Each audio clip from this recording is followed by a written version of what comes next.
Morning everyone. Grade second year paper है आपका pedagogy of geography. मैं आपको पढ़ा रही थी भूगोल के अधिगम संसाधन। आज मैं पढ़ाऊंगी भूगोल के अधिगम संसाधन की उपयोगिता कि भूगोल के अधिगम संसाधन की उपयोगिता क्या है। इससे पहले मैंने आपको पढ़ाया था अर्थ, उसके बाद में मैंने आपको कराई थी इसकी परिभाषा के बाद मैंने किस तरीके से संसाधनों का उपयोग किया जाता है, उनको उपयोग करने के लिए किन बातों का ध्यान रखना चाहिए, ये समझाया था। आज इसकी हम पढ़ेंगे उपयोगिता। तो उपयोगिता में फर्स्ट पॉइंट आएगा उपयोगिता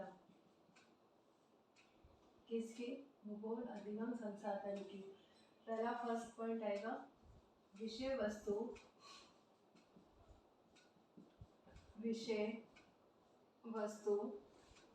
की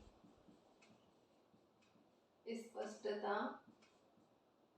विषय वस्तु की स्पष्टता में सहायता। किसमें? विषय वस्तु की स्पष्टता में सहायता। इसमें हम लिखेंगे संप्रेषण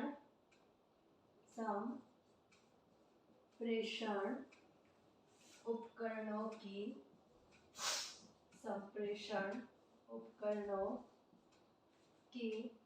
सहायता से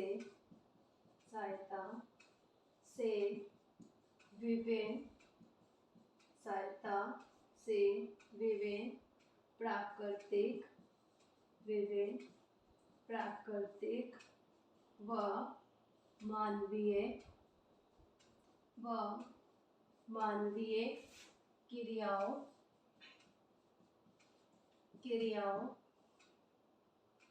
प्राकृतिक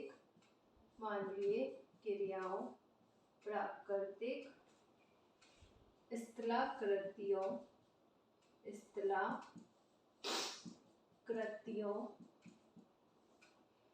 व महत्वपूर्ण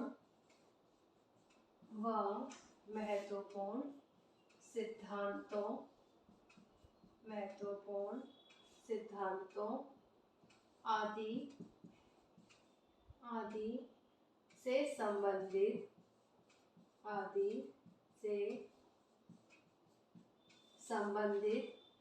विषय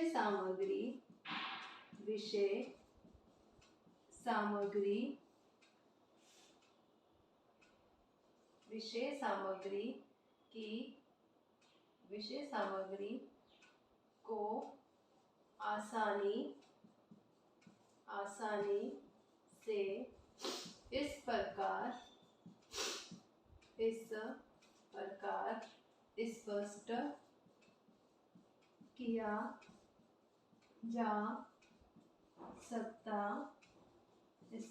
किया जा सकता है जिससे कि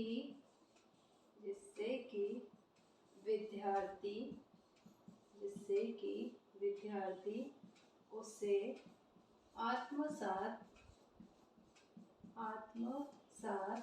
कर सके। क्या कर सके? आत्मसात कर सके। फर्स्ट पॉइंट है उपयोगिता का। क्या है? विषय वस्तु की स्पष्टता में सहायक। कि जो संप्रेषण होता है तो संप्रेषण उपकरणों की सहायता से विभिन्न प्राकृतिक मानवीय क्रियाएं, जितनी भी वातावरण में पर्यावरण में प्राकृतिक और मानवीय क्रियाएं होती हैं, वो मानवीय क्रियाएं प्राकृतिक स्थलाकृतियां कौन कौन सी होती है? पर्वत, पठार, मैदान, द्वीप, महाद्वीप। और महत्वपूर्ण सिद्धांत जैसे हिमालय की उत्पत्ति किससे हुई है? 33,000 और कैस्पियन सागर के प्लेटों के टकराने से हुई है। हिमालय पर्वत क्या है? प्राचीनतम या नवीनतम पर्वत श्रृंखला है जो अभी भी स्थायी नहीं है, इसलिए उसमें कहीं ना कहीं कमजोर होने के कारण उसमें भूकंप आते रहते हैं। तो ये महत्वपूर्ण सिद्धांत। आप बिग बैंग का सिद्धांत देखते हैं सौरमंडल के लिए, किस तरीके से बिग बैंग सिद्धांत प्रयोग में आता है। तो वो सिद्धांत, उन सभी सिद्धांतों से विषय सामग्री को आसानी से क्या कर सकते हैं? हम स्पष्ट कर सकते हैं और विद्यार्थियों को आत्मसात कर सकते हैं। इसलिए हम क्या करते हैं? हमें किसकी स्पष्टता होनी चाहिए? या विषय सहायक सामग्री की स्पष्टता होनी चाहिए इन सभी विषय वस्तु को समझाने के लिए। सेकंड पॉइंट है विषय की उपयोगिता है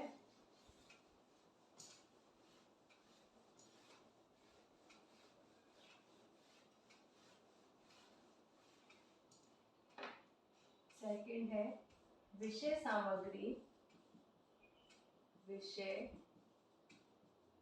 सामग्री में रोचकता विषय सामग्री में रोचकता का विकास करना। क्या करना? विषय सामग्री में रोचकता का विकास करना। इसमें हम लिखेंगे बांधों की जानकारी बांधों की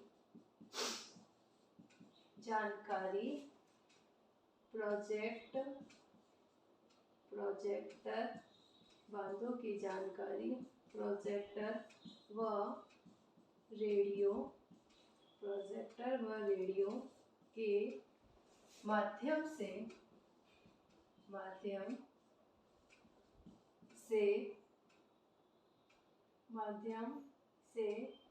विद्यार्थियों में रुचि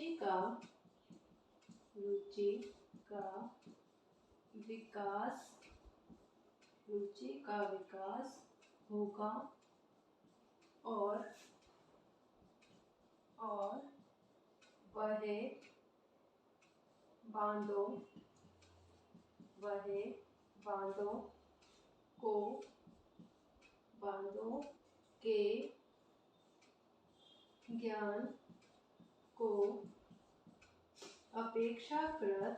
बांधों के ज्ञान को अपेक्षाकृत अच्छी प्रकार से आत्मसात करेंगे। क्या करेंगे? बांधों को अच्छी प्रकार से जो विषय वस्तु है उसको समझने की कोशिश करेंगे। जो विषय सामग्री है उसमें क्या होगी? विषय सामग्री का हम प्रयोग करेंगे तो रोचकता का विकास होता है। बालकों में रोचकता का विकास होता है, रुचि उत्पन्न होती है, वो ध्यान देते हैं बालक की बात पर, अध्यापक की बातों पे। तो हम अगर बांधों की जानकारी देने के लिए, बांध है, महासागर है, सागर है, इनकी जानकारी देने के लिए हम किसका प्रयोग कर रहे हैं? प्रोजेक्टर का या रेडियो का। प्रोजेक्टर का या रेडियो का प्रयोग जब हम करते हैं तो उसके माध्यम से बालक में क्या होगा? रुचि का विकास होगा। ध्यान केंद्रित करेगा तो जो ज्ञान होगा वो अपेक्षाकृत अच्छी प्रकार से आत्मसात हो जाएगा। क्या हो जाएगा? आत्मसात हो जाएगा। थर्ड पॉइंट है विभिन्न ज्ञानेंद्रियों को सक्रिय करना। विभिन्न ज्ञानेंद्रियों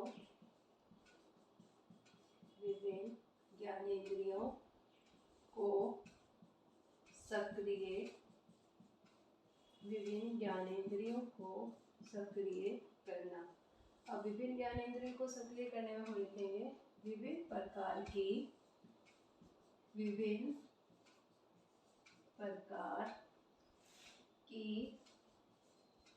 संप्रेषण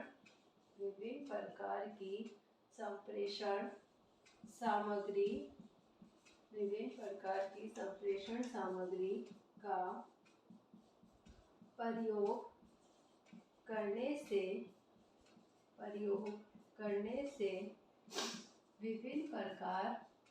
प्रयोग करने से विभिन्न प्रकार की ज्ञानेंद्रियों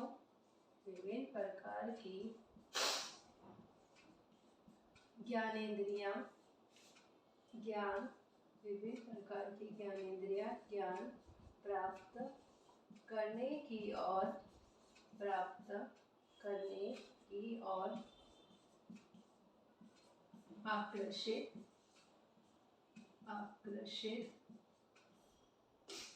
होती है, जिसके परिणाम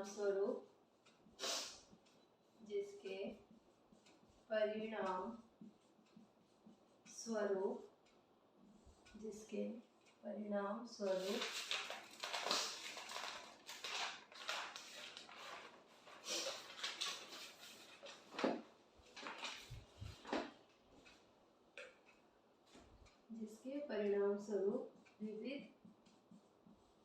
विविध प्रकार का ज्ञान आसानी से दिया जा सकता है। तीसरा पॉइंट है विभिन्न ज्ञानेंद्रियों को सक्रिय करना। जब हम सहायक सामग्री का, या हम ये कह सकते हैं, हम किसी भी कोई भी अन्य चीज कक्ष में अगर हम लेके जाते हैं तो बालकों का ध्यान सबसे पहले उसी की ओर आकर्षित होता है। चाहे कक्षा में एक हम नई पाठ्य पुस्तक ही लेके गए, एक नया हम मार्कर लेके गए, डस्टर लेके गए, बालक उसकी ओर भी जल्दी से ध्यान आकर्षित करते हैं कि आज अध्यापक क्या लिखा है, कक्ष में नया डस्टर या मार्कर भी लाया है। तो इससे क्या होता है, ज्ञानेंद्रियां सक्रिय होती हैं। इसी तरीके से अगर हम सामग्री का प्रयोग करते हैं तो उससे भी क्या होता है, बालक की ज्ञानेंद्रियां सक्रिय होती हैं। इसलिए विभिन्न प्रकार की संप्रेषण सामग्रियों का प्रयोग करने से विभिन्न प्रकार की ज्ञानेंद्रियां ज्ञान प्राप्त करने में की ओर आकर्षित होती है। क्या होती है, ज्ञान प्राप्त करने की ओर ज्ञानेंद्रियां आकर्षित होगी, जिसके परिणाम स्वरूप विविध प्रकार का ज्ञान आसानी से प्राप्त किया जा सकता है या दिया जा सकता है। क्योंकि ऐसा तो होता नहीं है कि बालक को जब हम सामग्री दिखा रहे हैं तो सिर्फ बालक देख ही रहा है, देखता भी है, सुनता भी है, समझता भी है, बोलता भी है, तो सारी ज्ञानेंद्रियां तो उसकी काम कर ही रही है ना। ऐसा थोड़ी ना है कि सिर्फ एक ही कोई ज्ञानेंद्रिय काम करती है उसकी। जब वो पढ़ता है तो कोई भी कार्य करता है तब बालक की सारी ही ज्ञानेंद्रियां काम करती है। लेकिन कहीं कहीं ये हो सकता है कि जब हम थ्योरेटिकल पढ़ाते हैं, व्याख्या के माध्यम से पढ़ाते हैं बालकों को, तो बालक को वो बोरिंग लगने लगता है और उसका ध्यान कहीं अपने पास वाले से बात करने में या उससे मस्ती करने में, या हम ये कह सकते हैं अपना दूसरा काम करने में उसका ध्यान नहीं होता, कहीं ध्यान और होता है तो उसी तरफ में चले जाता है पढ़ते पढ़ते। लेकिन जब सामग्री का प्रयोग होता है तो उसकी निगाह है, वो उसके कान उसी तरफ रहते हैं कि हाँ अध्यापक इसके माध्यम से क्या समझा रहा है और अध्यापक इसको क्यों प्रयोग में लेके आ रहा है, किस विषय वस्तु को समझाने के लिए लेके आ रहा है। चौथा पॉइंट है कक्षा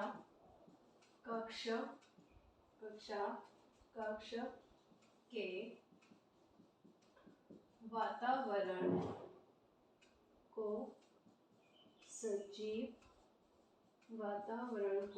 सजीव व सक्रिय करना। वातावरण को सजीव व सक्रिय करना फोर्थ पॉइंट है आपका। इसमें हम लिखेंगे पर्वतों का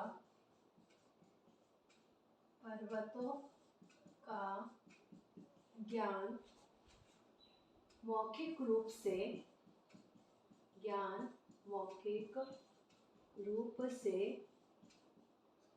बिना प्राकृतिक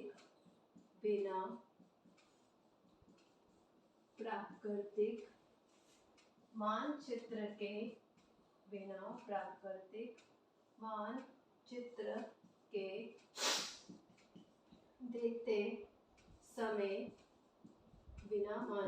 के देते समय विशेषकर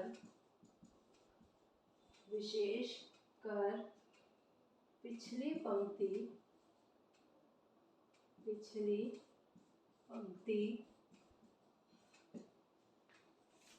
के छात्र सो जाते हैं और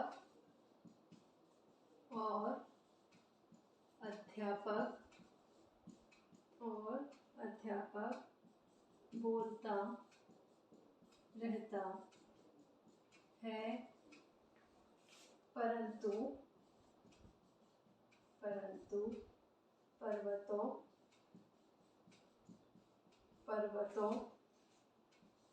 को दर्शाने वाले चलचित्रों की सहायता से पढ़ाने पर छात्रों में सक्रियता बनी रहती है। क्या बनी रहती है? सक्रियता बनी रहती है। कि जो कक्षा का वातावरण होता है उसको हम अगर सक्रिय सजीव रखना है तो किस तरीके से रख सकते हैं कि अगर हम जब पर्वतों का ज्ञान दे रहे हैं, जस्ट फॉर एग्जाम्पल कि मौखिक रूप से हम इसका ज्ञान दे रहे हैं, वो भी बिना प्राकृतिक मानचित्र के, तो उस टाइम पे क्या होएगा, जो पिछली पंक्ति के या पीछे के जो छात्र होंगे वो क्या हो जाते हैं, सो जाते हैं या ध्यान नहीं देते हैं, और अध्यापक क्या होता है, बोलता रहता है। इसी के अतिरिक्त अगर हम पर्वतों का ज्ञान को दर्शाने वाले चलचित्र, प्रोजेक्टर की सहायता से चलचित्र अलग अलग प्रकार के हम पर्वत बताएं, उसके नाम बताएं, उसकी विशेषता बताएं, तो सभी बालकों का ध्यान उसकी ओर क्या होएगा, आकर्षित होएगा और बालक सक्रिय रहेंगे, तो सभी छात्रों की क्या रहेगी, सक्रियता बनी रहती है। फिफ्थ उपयोगिता है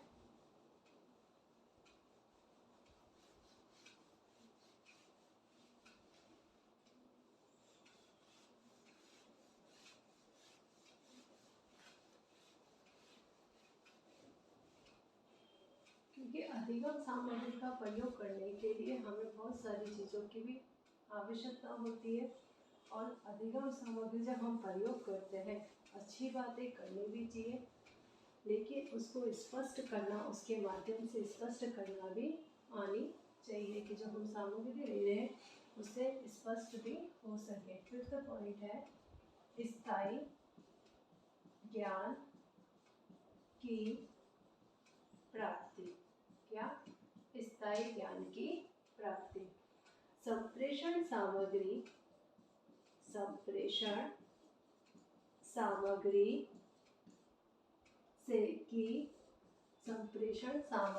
की सहायता से नगर, बंदरगाह, औद्योगिक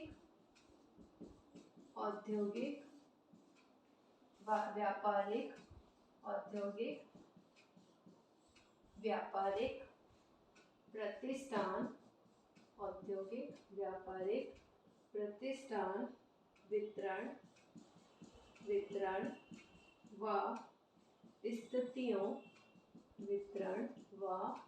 स्थितियों राज्य तथा केंद्रीय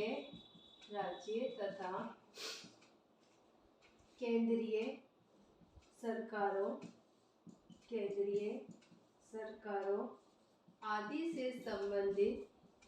आदि से संबंधित प्राप्त ज्ञान अपेक्षाकृत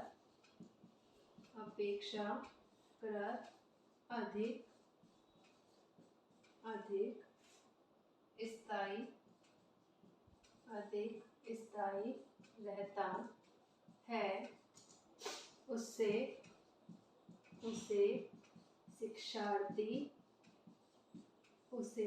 शिक्षार्थी आसानी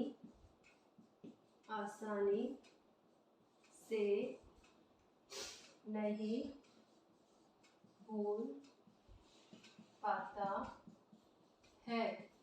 क्या दे रखा है? फिफ्थ पॉइंट है स्थायी ज्ञान की प्राप्ति। जो संप्रेषण सामग्री होते हैं उसकी सहायता से हम क्या करते हैं, नगर है, बंदरगाह है, औद्योगिक व्यापारिक प्रतिष्ठान, वितरण है, स्थितियां है, राज्य की हो चाहे केंद्र की हो, सरकार की हो, आदि की, तो उससे क्या होता है, जो ज्ञान होता है वो स्थायी रहेगा। किसकी सहायता से? संप्रेषण सामग्री की सहायता से ज्ञान होता है जो स्थायी रहता है। अधिगम संसाधन की उपयोगिता और भी है, जो मैं आपको इसके नेक्स्ट वीडियो में कराऊंगी। आज का आपका गणित प्रश्न है,